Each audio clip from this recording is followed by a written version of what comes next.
BFM Business, Intégral Bourse, jusqu'à 18h, le Club de la Bourse. Je fais comme si je savais, mais non, je vais demander la confirmation à nos invités quand même. Julie Jourdan est avec nous cet après-midi jusqu'à 18h, gérante action américaine chez Mansartis. Julie, bonsoir. Bonsoir. Jean-Jacques Friedman, directeur des investissements de Natixis Wealth Management. Jean-Jacques, bonsoir. Bonsoir, Grégoire. J'ai bon, Natixis Wealth Management, parce que tout change chez Natixis, donc j'essaye de bien me calibrer sur la communication. Et Vincent Lecartier, responsable de l'allocation de WeSave. Vincent, bonsoir. Bonsoir, Grégoire. Oui, l'ambiance s'améliore. Je dis qu'on met de côté un peu les tweets de Trump, la géopolitique, la guerre commerciale pour se focaliser sur les entreprises. J'ai bon ou pas, Julie ? Oui, effectivement, on rentre enfin dans la période des résultats. Donc effectivement, on met un peu de côté toutes ces tensions géopolitiques, la volatilité qui avait fait son retour. On avait aussi quand même des éléments techniques de marché qui ont un petit peu pénalisé à court terme. On a eu comme on dit, la création du mur des craintes qui s'étaient installées sur les dernières semaines. Et on a tout simplement un marché qui aujourd'hui a retrouvé des niveaux de valorisation qui sont significativement inférieurs. Donc on est sur un marché américain qui s'échange autour d'un PE de 15,5 les profits de l'année prochaine, ce qui est revenu sur, je dirais, des normes beaucoup plus raisonnables. Donc on a la capacité de se refocaliser sur les résultats d'entreprise. Ouais, très intéressant, effectivement. Alors qui commence à monter en puissance aux États-Unis. Nous, on a beaucoup de publications de chiffres commerciaux, de ventes encore pour les grandes entreprises françaises. On pourra en parler, mais un mot de l'ambiance immédiate. Le climat se détend, Jean-Jacques. C'était un petit peu la même chose lors des publications finalement pour le T4, où le marché avait bien monté à partir du 6 février, avait rebondi fortement.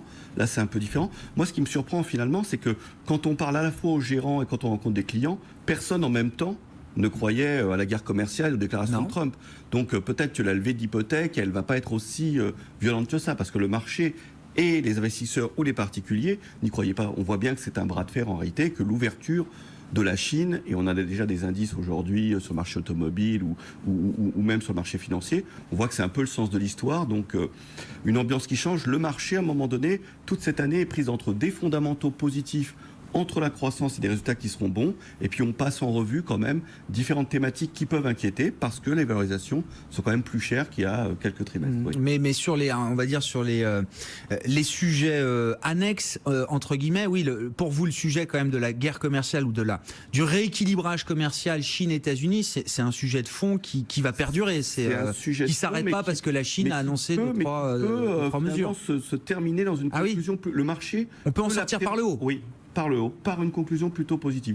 Le marché, je crois, ne croit pas tellement finalement à ces éléments, considère en fait, c'est un peu comme le même élément en Syrie, pendant que finalement il y a les tweets, les négociations continuent, comme elles continuaient avec la Russie, elles se poursuivaient avec la Chine, et on voit bien que finalement c'est quelque chose, le marché avait besoin de souffler et prenait un peu prétexte de ça. Peut-être que le prochain prétexte peut être sur finalement les valeurs technologiques américaines, où là il y a un sujet, on en discutera. Oh oui, très très largement, c'est promis. Bon, d'accord avec l'analyse des deux autres intervenants, Vincent, l'ambiance s'améliore ? J'ai l'impression qu'on fait une espèce de palier sur la croissance économique. Depuis un trimestre, les publications sont un petit peu décevantes. Ouais. Puisqu'on est plutôt un petit peu en dessous systématiquement de ce qu'attendent les économistes. Ça a incité au-delà de prises de bénéfices qui étaient assez logiques.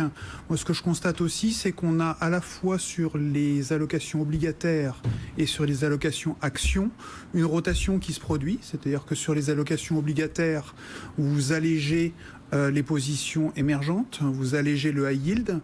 Je dirais que vous êtes à peu près neutre sur la partie investment grade, donc les entreprises ayant des bilans plutôt sains, et vous reportez une partie de ces capitaux sur des obligations souveraines qui étaient plutôt délaissées auparavant. Donc vous aviez une problématique de risque d'inflation, de remontée des taux par les banques centrales.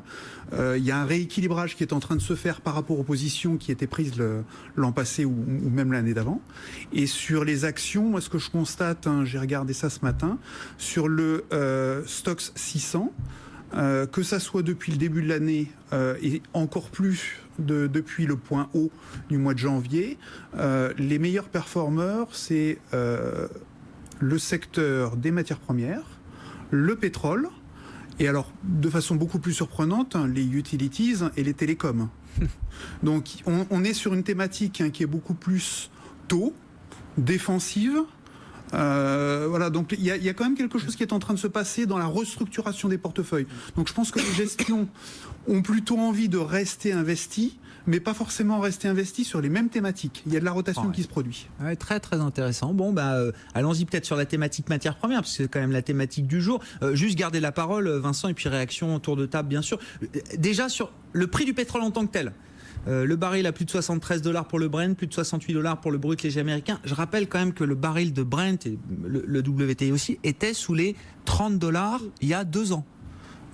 Point bas marqué janvier-février 2016. Il y a 4 ans, il était à 110-120. Voilà, non mais bon, oui, effectivement, on peut voir la partie précédente du cycle. Non mais pour dire qu'en 2 ans, quand même, les choses changent considérablement sur cette thématique des matières premières. C'est une thématique valable, solide. Est-ce que c'est positif d'avoir un baril à $73 ou est-ce que ça peut commencer à heurter certaines sensibilités de marché ? Alors je pense que ça peut évidemment avantager un certain nombre de pays producteurs. Ça va évidemment inciter tous les pays producteurs de schiste, je pense aux États-Unis notamment, à réactiver ou à activer encore plus de champs que ce qui est développé aujourd'hui. Je pense que ça provient à la fois d'une demande qui reste assez soutenue. Que pour le moment, on n'a pas de ralentissement économique significatif, donc on n'a pas de raison de voir la demande ralentir. Ça, c'est la bonne hausse du pétrole, on va dire. Exactement. En face de ça, on a une deuxième bonne hausse du pétrole, c'est une très bonne maîtrise par l'OPEP de l'offre pétrolière. Et ils ont réussi du coup à résorber une partie des stocks existants. On commence à avoir de plus en plus de commentaires de la part de l'Arabie Saoudite visant 80 voire $100. J'ai vu, ils rêvent d'un baril à 80 à $100. Bah oui, mais c'est normal. C'est normal parce qu'ils aimeraient bien introduire Aramco.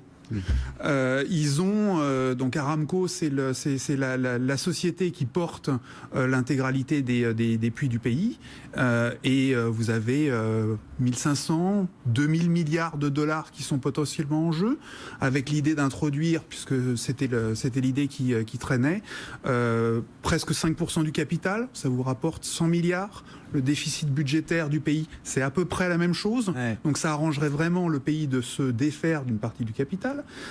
C'est un enjeu colossal en termes boursiers. C'est un enjeu, en plus, je pense, très important sur le long terme. Si vous êtes dans l'esprit du nouveau dirigeant de l'Arabie Saoudite qui cherche plutôt à réformer le pays, vous êtes dans l'idée d'avoir besoin des capitaux. Le pétrole, est-ce qu'il va être éternel? Est-ce qu'il n'y aura pas des énergies de substitution? Donc vous avez peut-être intérêt, d'une certaine manière, à vous défaire d'un stock qui vaut encore quelque chose aujourd'hui, plutôt que de le porter trop longtemps et de se retrouver avec quelque chose qui vaut plus grand-chose qui un jour pourrait valoir moins. Voilà. On va le dire comme ça. Julie Jourdan, comment vous regardez? Alors déjà les prix du pétrole, $73 ou $68 sur le brut léger américain. Comment vous lisez ces chiffres? Et puis derrière, c'est une thématique aussi qu'on retrouve alors sur le marché américain et en plus les producteurs de schiste, pétrole et gaz de schiste aux États-Unis. Quelle lecture vous faites là de ce secteur? Alors tout à fait. Alors je vais revenir un tout petit peu sur ce qui a été dit en matière de production aux États-Unis. C'est vrai qu'on a maintenant dépassé les 10 millions de barils jour aux États-Unis, ce qui fait que les États-Unis donc sont vraiment le 3e acteur mondial derrière l'Arabie Saoudite et la Russie, qu'on pourrait arriver à pas loin de 12 millions de barils jour d'ici la fin 2019, mais on ne rouvre pas les vannes comme ça extrêmement rapidement aux États-Unis. D'autant plus que les producteurs sont maintenant extrêmement focalisés, et ça n'a historiquement pas été le cas jusqu'alors, sur vraiment la capacité des sociétés à s'autofinancer et le fait de délivrer en fait des vraies profitabilités. Donc c'est vrai qu'il y a une logique financière qui a un peu évolué quand même. Totalement. C'est-à-dire qu'on voit des sociétés, et c'est pas juste des anecdotes, c'est 25% des sociétés d'exploration-production américaines qui mettent en place des plans avec des objectifs de rachat de titres. Donc qui dit rachat de titres dit qu'on commence à être dans des logiques financières, alors que encore il y a 1 an, 2 ans, 3 ans, c'était vraiment production. Donc on a changé d'état d'esprit. Et c'est aussi ça qui explique que les stocks finalement sont relativement maîtrisées.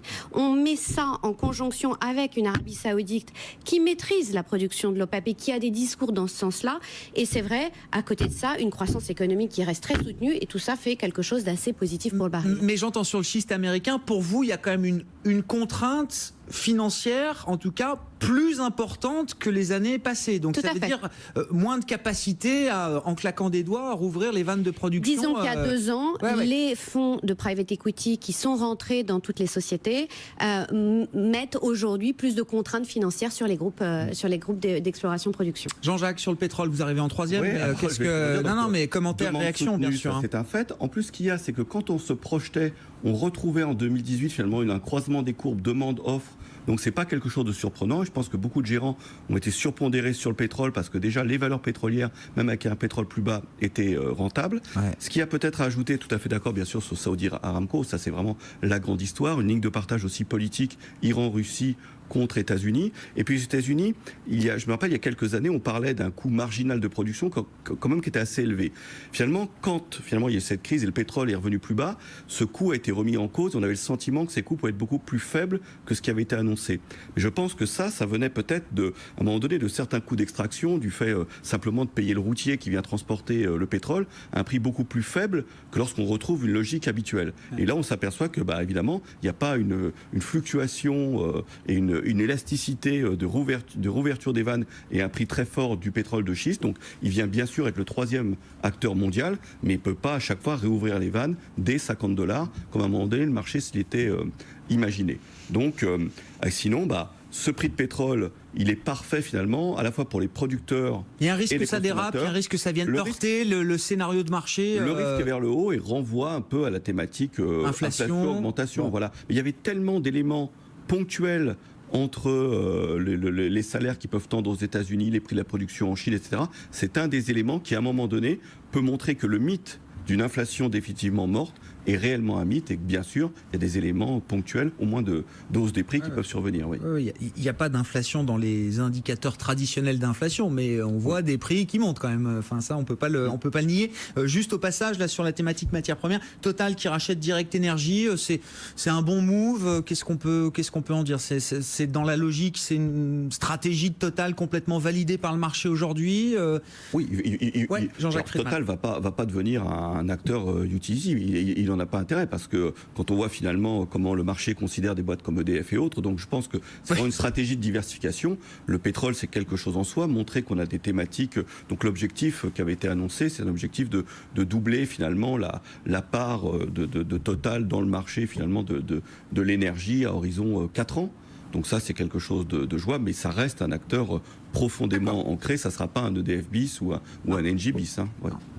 Vincent, Total, Direct Energy, dossier, mais j'ai l'impression que la société essaye quand même de diversifier de plus en plus ses activités pour ne plus être spécialisée sur l'amont et remonter un petit peu plus sur l'aval. Donc ça rejoint un petit peu la thématique d'Aramco, c'est-à-dire de se dire qu'un jour peut-être ce type de réserve n'aura pas forcément autant de valeur et donc il faut essayer de chercher de la valeur ailleurs. Donc avec une diversification, ça peut être les énergies nouvelles, ça peut être la distribution et c'est du gaz en l'occurrence, donc vous diversifiez aussi un petit peu le type de produit que vous vendez.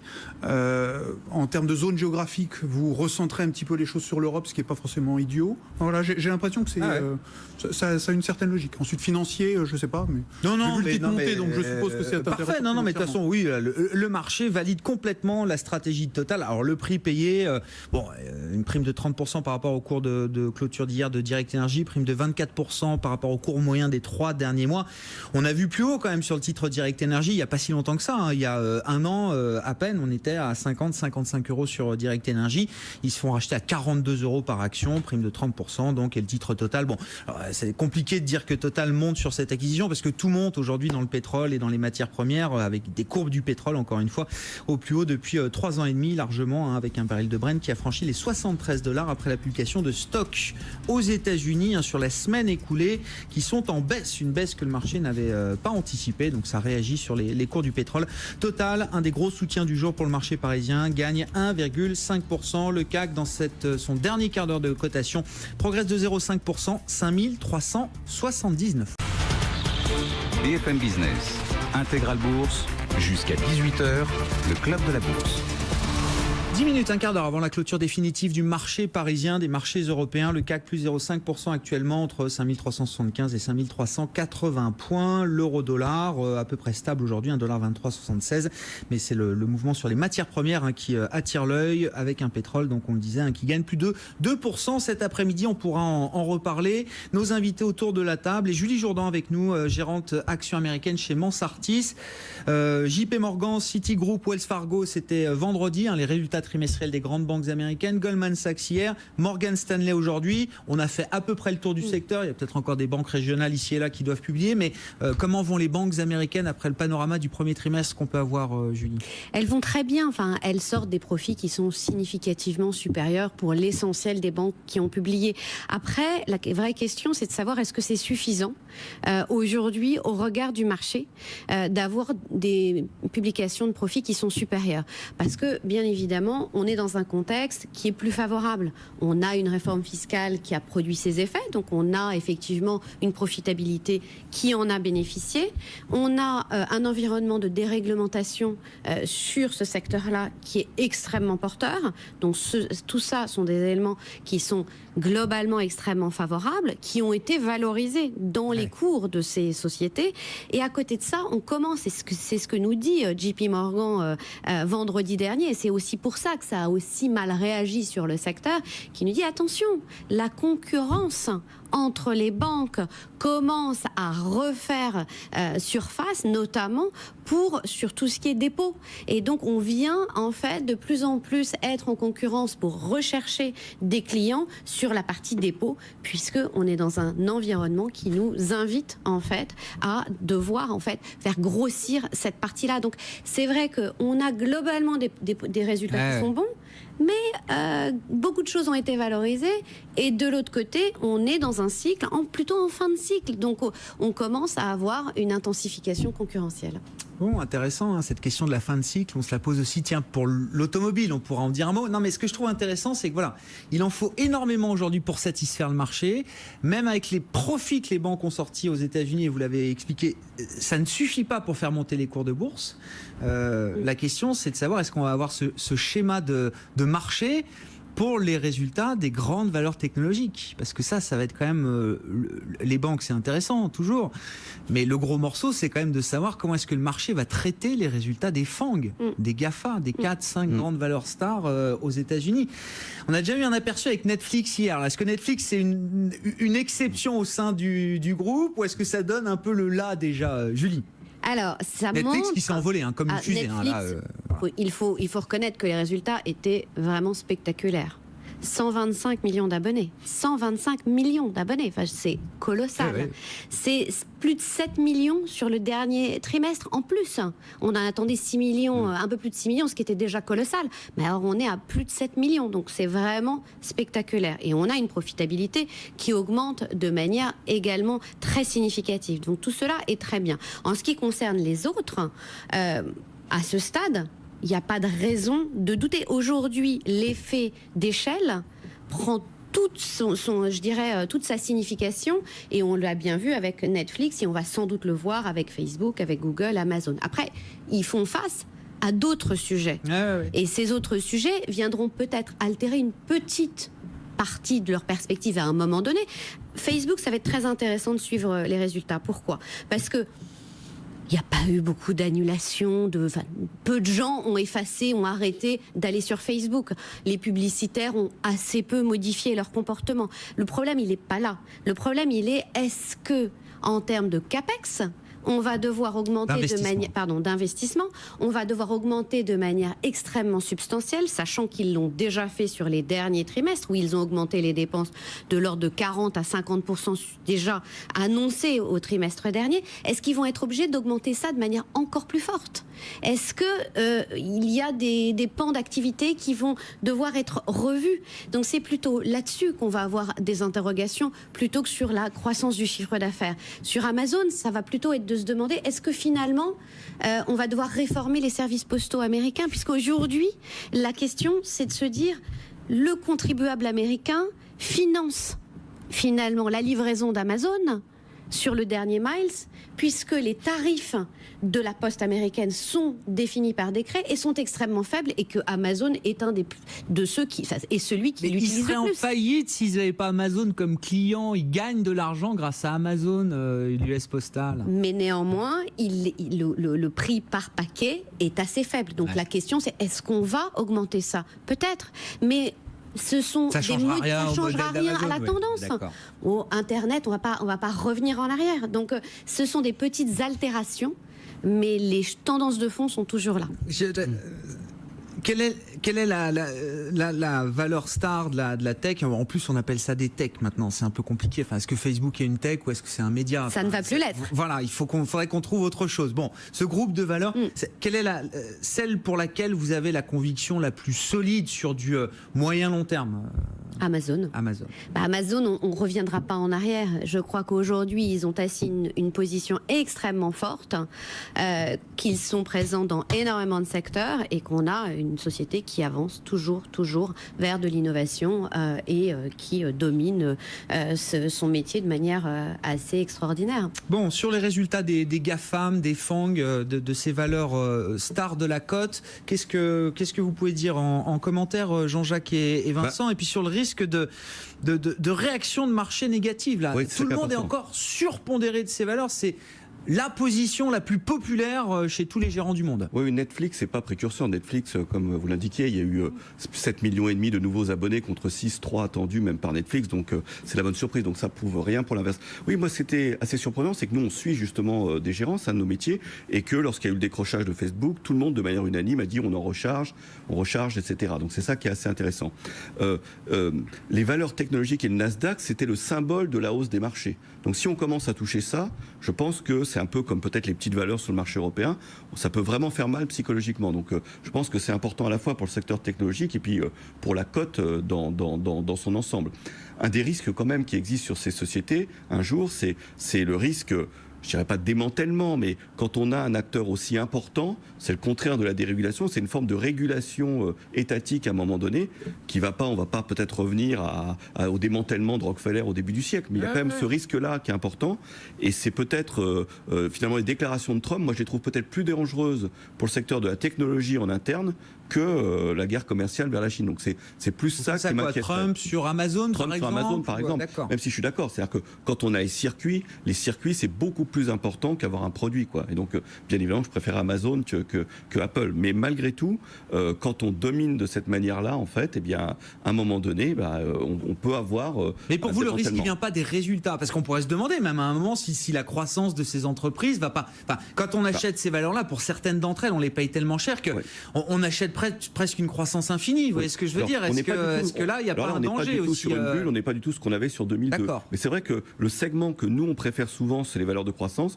mais c'est les valeurs de croissance qui, généralement, ne se payent pas à ce prix-là et sont un peu en retrait. C'est-à-dire que, d'un point de vue, je dirais presque académique, ce ne sont pas les valeurs qui, d'habitude, je veux dire que parce qu'il y a un risque asymétrique, quand on a tellement délivré, il y a toujours le risque de déception, et c'est ça le point que le marché a envie de tester en ce moment. Vincent, c'était un des enseignements du dernier sondage mensuel réalisé donc tous les mois par Bank of America Merrill Lynch auprès d'un échantillon, d'un panel d'investisseurs mondiaux. Le long FANG plus BAT, ça reste le trade le plus populaire au monde. Comprenez que se positionner à l'achat sur ces valeurs américaines et leurs homologues chinoises, Baidu, Alibaba, Tencent, ça reste la position la plus détenue par l'ensemble des gestions du monde. C'est encore légitime ou est-ce que c'est un danger? Est-ce que ça devient inquiétant? Vous avez un quart de la hausse du S&P 500 l'année dernière qui était due à 5 sociétés. Ouais. Vous avez sur ces 5 sociétés, elles ont entre 600 et 700 milliards de dollars de trésorerie, si vous cumulez l'ensemble des trésoreries disponibles. Donc vous modérez tout de suite les problématiques de valorisation. Vous savez très bien que ces sociétés ont les moyens d'investir, elles ont les moyens de racheter leurs propres actions, elles ont les moyens de se doter d'équipes très puissantes s'il s'agit de lutter contre la régulation, s'il s'agit de lutter contre l'éclatement de la société. Moi je pense qu'on est encore aujourd'hui sur des sociétés qui ont un énorme potentiel. Et quand bien même je vendrais aujourd'hui ma position en portefeuille, qu'est-ce que je fais de cet argent, sur quoi je le réalloue, qu'est-ce que j'ai comme possibilité de réinvestissement comme équivalence, c'est ça. Qui m'offre autant de potentiel de croissance sur le long terme et avec un réservoir de cash aussi puissant. Moi, j'ai pas de réponse pour le moment, donc nous, dans nos portefeuilles, on garde. Ouais, c'est très clair. On garde. On fait juste attention, effectivement, à la question de l'inflexion de la croissance. Donc ça, les publications, elles viennent nous répondre. Le juge de prêt. Elles viennent répondre à ce genre de problématique. Et on fait attention à ce que la hausse des taux d'intérêt ne soit pas trop puissante, parce que sinon, au bout d'un certain temps, ça va quand même poser des problèmes aux valeurs de croissance. Mais ça, c'est de façon générale le package Nasdaq. C'est pas forcément les 5 ou 6 dossiers en question qui ont beaucoup de trésorerie et pour qui, à la limite, la hausse des taux serait favorable parce que vous améliorez la rentabilité des capitaux que vous déposez. Bon, voilà ce qu'on pouvait dire sur les FANG. Bon, l'acronyme est toujours un peu compliqué parce qu'en français, on parle de GAFA, on rajoute Microsoft, on parle de GAFAM. Aux États-Unis, c'est les FANG avec 2 A pour Apple, Amazon. On met Netflix dans le groupe selon l'acronyme américain. Bon, bref, c'est un peu compliqué. En tout cas, il y a quand même Tech et Tech. Julie, avant qu'on marque une pause pour la clôture des marchés européens, là, on parle des stars de la cote. IBM, c'est moins 7% aujourd'hui après les résultats hier.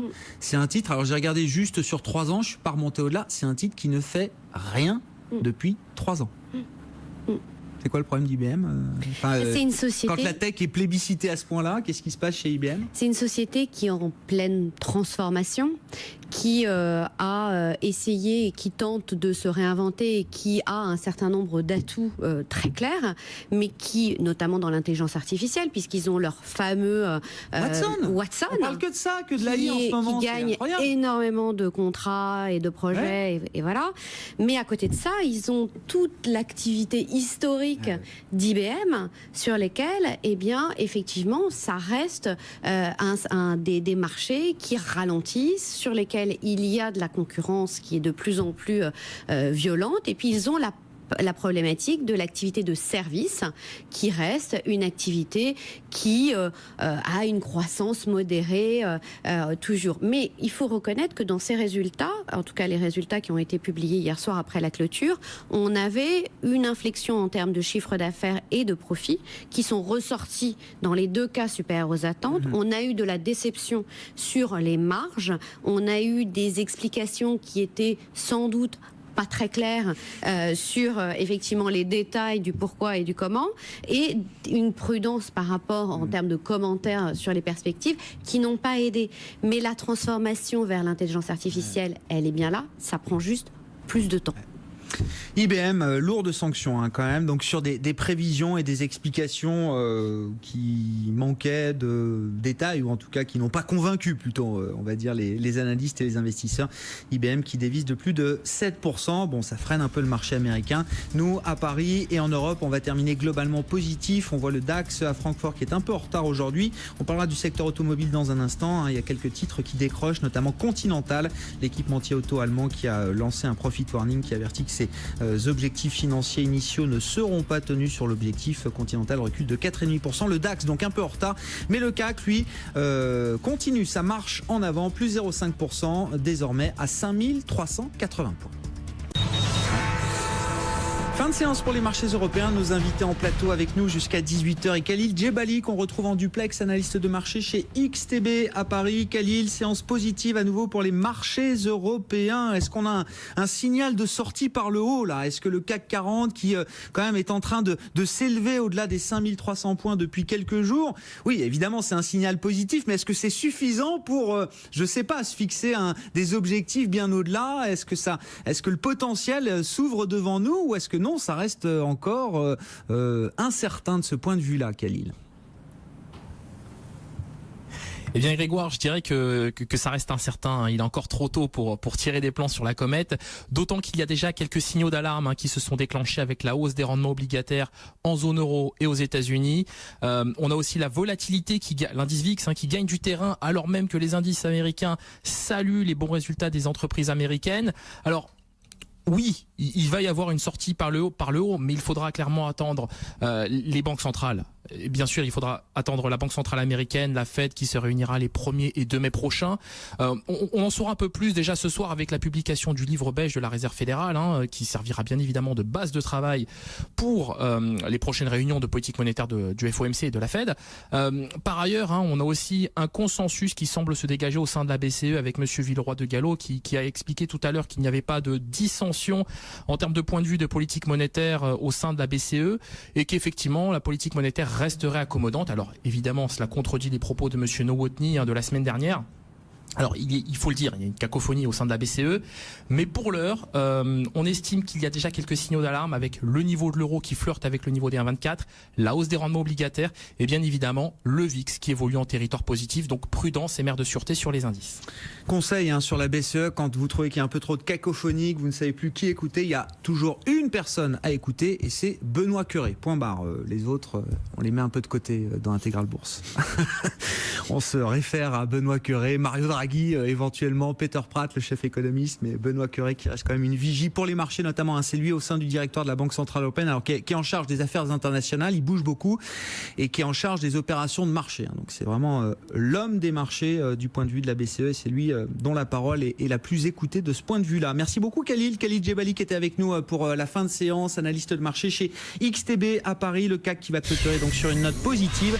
On gagne 25 points, un peu plus sur le CAC 40, plus 0,5%. C'est la semaine de l'échéance, donc sur le futur CAC qu'on travaille aujourd'hui, le contrat avril qui arrivera à échéance ce vendredi. On basculera sur le futur mai et juin, des mois importants en termes de détachement de dividendes. Là aussi, on verra quel impact ça pourra avoir sur le marché parisien en l'occurrence. Mais le CAC ce soir termine bien, plus 0,49%, donc 5379 points. La thématique matières premières plébiscitée, des cours du pétrole qui s'envolent. On prend plus de 2% sur le baril, plus de $73 pour le baril de Brent, le pétrole de la mer du Nord.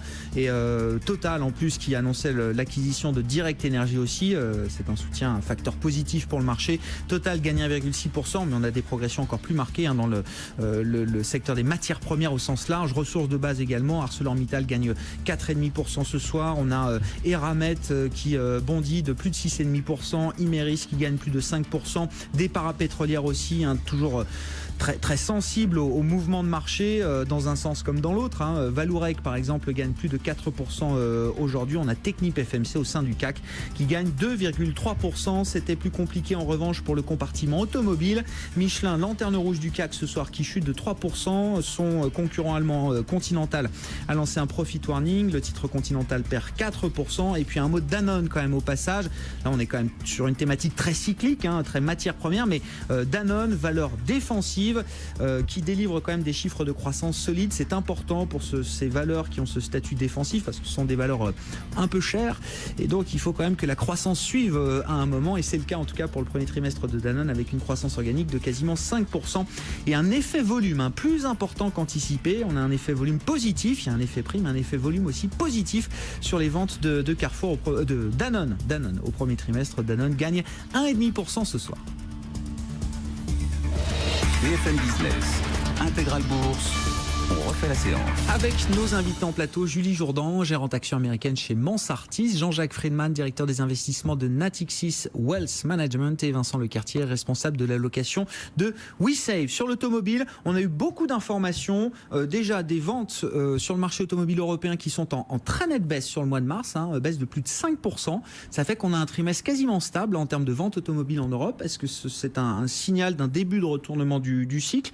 C'est une question. Et puis des éléments d'information complémentaires apportés par Michelin aujourd'hui sur le marché des pneus qui indique que les volumes sont en train de s'affaiblir sur les pneus de tourisme en Europe et aux États-Unis. Là aussi, est-ce que ce sont juste des effets de saisonnalité ou est-ce que c'est des interrogations un peu plus profondes? Et puis Continental qui lance un avertissement sur résultat. On pourra dire un mot de Tesla aussi si vous le souhaitez, mais déjà sur les fondamentaux du marché automobile aujourd'hui en Europe, Vincent, on commence à se poser des questions sérieuses? J'ai pas l'impression. Non, je pense qu'on a effectivement des problèmes météo à la fois aux États-Unis et en Europe qui ont joué sur le premier trimestre, qui ont dû provoquer effectivement un petit tassement. Vous avez une petite remontée des taux d'intérêt qui doit se répercuter doucement sur effectivement le consommateur. Aux États-Unis, de façon plus spécifique, on avait eu des cyclones qui ont provoqué des achats d'automobiles en urgence en fin d'année. C'est vrai. Donc probablement un petit peu de baisse d'achats ensuite. Ouais. Donc je pense qu'il y a une espèce de stop and go aux États-Unis. Donc moi j'ai l'impression que c'est plus une question de saisonnalité. Je vois pas pourquoi on aurait un ralentissement brutal des achats de voitures, alors même qu'on est dans une situation économique plutôt confortable. Et j'ai pas le sentiment que les troubles géopolitiques soient suffisants pour traumatiser les clients ou les entreprises à faire de nouveaux achats d'automobiles. Non, je pense que c'est simplement un petit peu d'attentisme, point. Ah ouais, bon, peut-être un petit effet matière première, parce que des pneumaticiens, en tout cas, ils peuvent être un peu sensibles aussi à la hausse du coût des matières premières. Vous avez un peu plus de hausse de coût, mais c'est pas forcément immédiat. Non. Toujours Je pense que décalé. ce sera plutôt sur le deuxième trimestre que vous verrez ce genre d'impact. Qui viendront tester le pricing power de ces Exactement. entreprises, d'une entreprise comme Michelin, la capacité à fixer ses prix. Michelin, donc moins 2,7% ce soir. Sur l'automobile, Jean-Jacques, Si on veut faire rassuré sur le cycle. Oui, il n'y a pas, normalement, il n'y a pas d'élément particulier qui inquiéterait Je ne sais pas, parce qu'on parle de fin de cycle un peu partout. Alors, on parle de fin de cycle, alors je pense qu'en Europe, d'ailleurs, le FMI a prolongé finalement. Je pense qu'en 2018, la croissance et la fin de cycle étaient un non-sujet dès le départ. On voit bien que, par exemple, les mesures de Trump peuvent déséquilibrer le marché à un moment donné, et que 2019-2020, la question se posera, d'autant plus peut-être avec le goulot d'étranglement de l'emploi. Parce qu'à un moment donné, la croissance c'est lié à la démographie, c'est lié au nombre de gens qui travaillent, et quand on arrive à un taux de chômage à 4, là on peut évoquer le fin de cycle, mais pas en Europe. Si on veut faire le lien entre automobile et géopolitique, on peut saluer le fait que la France est redevenue finalement, est repassée devant les Anglais en termes de production automobile pour l'année dernière. Ah ouais. Donc c'est un élément un peu décalé. Deuxième marché, donc derrière l'Allemagne. Troisième.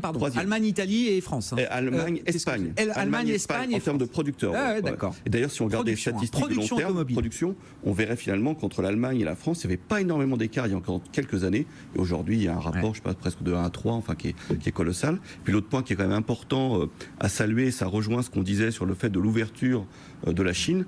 La Chine, auparavant, il fallait être actionnaire minoritaire pour rentrer sur le marché chinois. Ils ont donné un calendrier qui va jusqu'en 2022, mais à partir de 2022, sur les voitures particulières, vous pourrez être actionnaire majoritaire. Donc, et concrètement, qu'est-ce que ça va changer? Qui va en profiter? Mercedes et BM, par exemple. C'est-à-dire que le bras de fer de Trump vis-à-vis de la Chine, là, profite aux constructeurs de luxe européens. Au passage, la Peugeot, puisque rencontre demain quand même entre Macron et Merkel, on pourra en redire un mot, mais là Angela Merkel qui dit avoir sollicité des contacts avec le management de PSA Peugeot Citroën au sujet d'Opel. Nous attendons de Peugeot qu'il respecte les engagements pris au moment du rachat d'Opel. Oui, ça rigole pas là. Il y a un bras de fer sur les augmentations de salaire. D'ailleurs, on voit bien que finalement, ça rejoint aussi l'idée que quand on a un plein emploi, il y a des revendications salariales évidemment tout à fait justifiées d'augmentation des salaires. Et Opel, finalement, se retrouve dans cette négociation-là. Et je crois que Peugeot avait menacé finalement de ne pas implanter une usine, je crois, de véhicules électriques si les négociations n'étaient pas menées à bien. Donc c'est un bras de fer, mais je pense que Peugeot cédera d'une manière ou d'une autre. Oui. Donc ça pourrait compromettre quand même le retour à la profitabilité d'Opel dans le giron de Peugeot aujourd'hui. Quand on rachète le dossier, j'imagine qu'on a tous ces éléments, mais on le constate face à des syndicats. Je crois que c'est un peu plus de 4% qui est réclamé. Ou la proposition de Peugeot, je ne veux pas dire de bêtises, était. Bref, il y avait le fait qu'il y a une négociation qui est un petit peu difficile et il menace finalement d'implanter à d'autres endroits qu'en Allemagne. Une chaîne de production de véhicules électriques.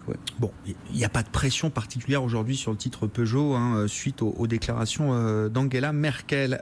Tesla, l'OVNI dans le secteur automobile. Là, je me tourne vers Julie Jourdan, gérante action américaine chez Monsertis. Vous dites quoi, Jean-Jacques? On n'aime pas? Non.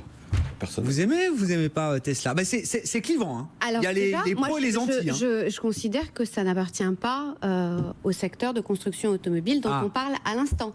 C'est autre chose. On est sur un autre concept. On est sur un entrepreneur qui est en train de monter un projet qu'on peut considérer comme fou, raisonnable, chacun peut avoir son opinion là-dessus, qui fait un produit qui est acheté. On n'achète pas une voiture, on achète une Tesla. c'est totalement différent. Je veux dire, et je pense qu'il faut bien en être conscient. Donc ça n'obéit pas aux mêmes règles. Alors après, il essaye de monter en puissance en termes de production et il a investi énormément de ce point de vue-là. Il y a évidemment des heurts à certains moments, des choses qui se passent plus ou moins bien. On a un rythme de production de véhicules sur le modèle 3 qui est donc très attendu, dont on attend qu'on arrive d'arriver à un niveau à peu près de 5000 véhicules produits par semaine en rythme de croisière. On devait en sortir 2000 sur la fin du premier trimestre, ils n'ont pas été capables de le faire. Enfin, ils ont sorti 2000, mais ils devaient être à 2100. Et ouais, c'est ça. Donc ils sont un petit peu en dessous. Ouais. Ils ont des problèmes qui sont liés à la chaîne de production, ce qui est normal.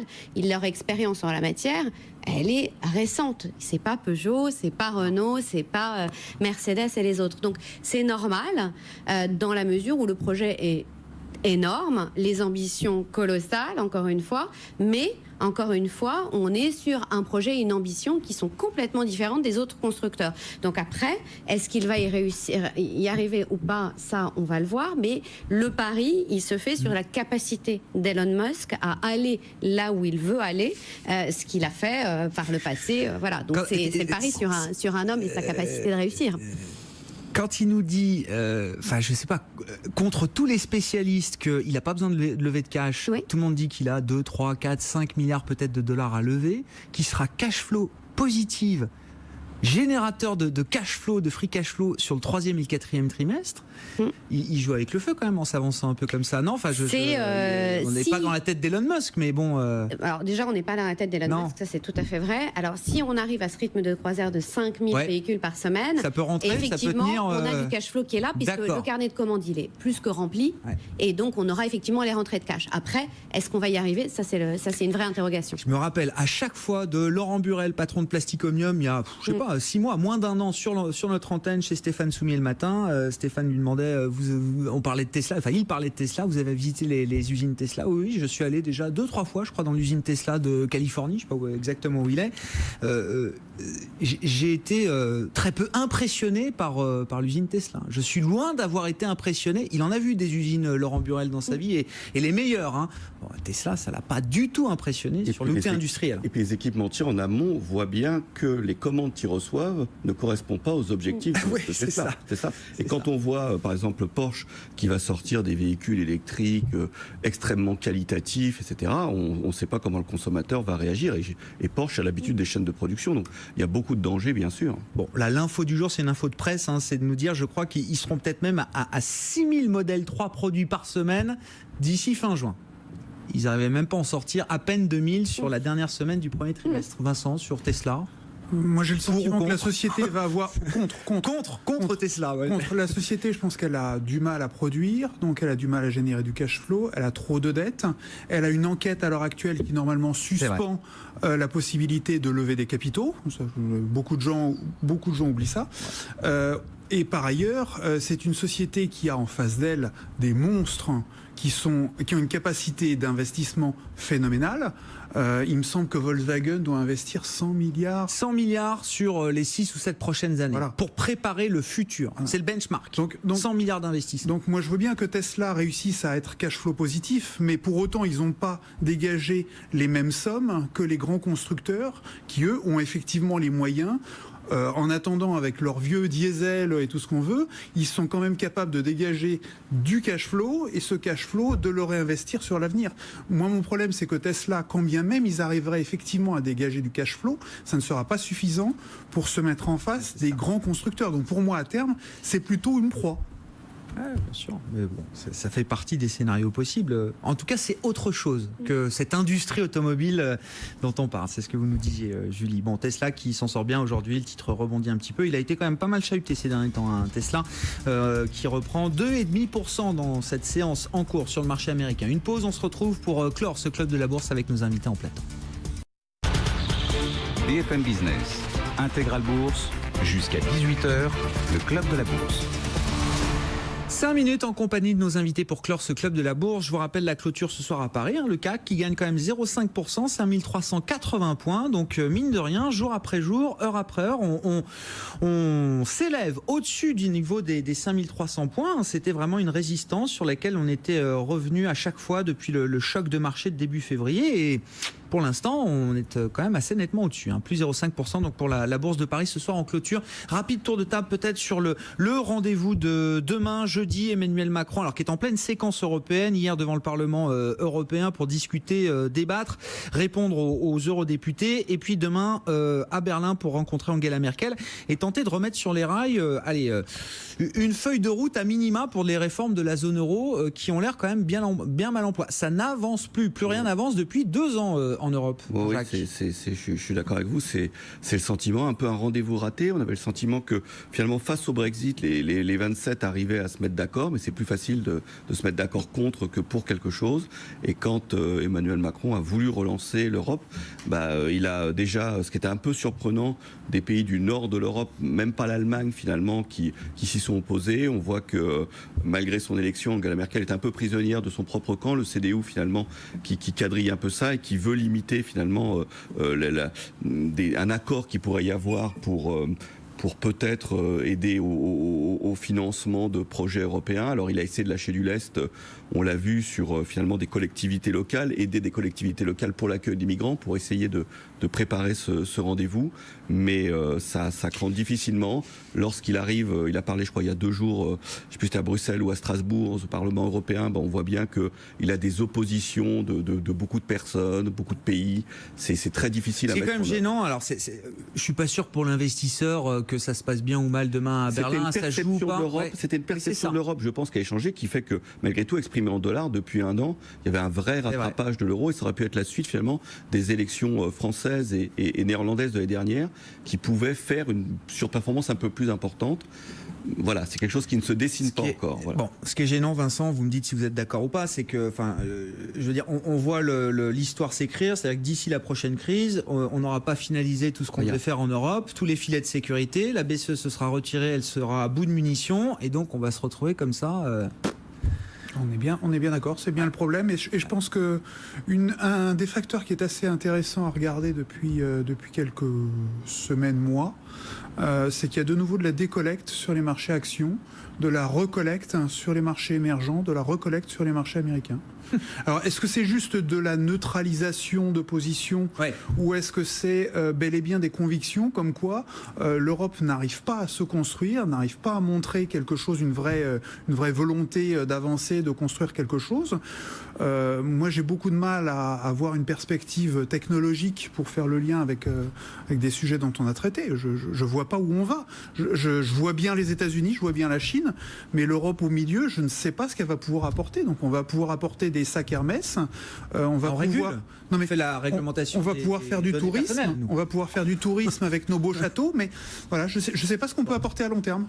Un mot pour conclure, je pense sur l'Europe, ça vous intéresse un peu quand même, Julie, l'Europe, oui, vous gérez les États-Unis, mais non mais tout à fait, mais ça vient effectivement en corollaire exactement de ce que vous dites, à savoir effectivement pendant que les États-Unis mettent en place un certain nombre de politiques assez claires, la réforme fiscale, de la déréglementation, on a une économie qui tourne à plein régime, alors on a aussi une dégradation des déficits qui est liée à la réforme. Oui, ils sont pas exempts de problème les États-Unis. Non, ils ne sont pas exactement, mais on a une Europe qui est un peu à la peine de trouver une unité. Donc c'est vrai que dans ce contexte, ça paraît pas complètement illogique que les États-Unis restent un marché d'investissement majeur. Oui, c'est ça. On se pose moins de questions sur le long terme qu'on peut s'en poser sur l'Europe. Bon, rendez-vous important demain.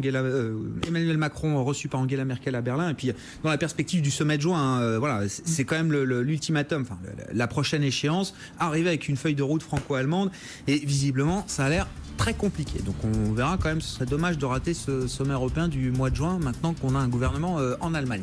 On se retrouve demain. Merci à vous 3 d'avoir participé à ce club de la bourse. Le CAC en clôture, plus 0,5%, 5380 points. Bientôt 18h et donc rendez-vous demain dès 15h30 pour la suite d'Intégral Bourse. BFM Business, Intégral Bourse, jusqu'à 18h, la bourse en temps réel.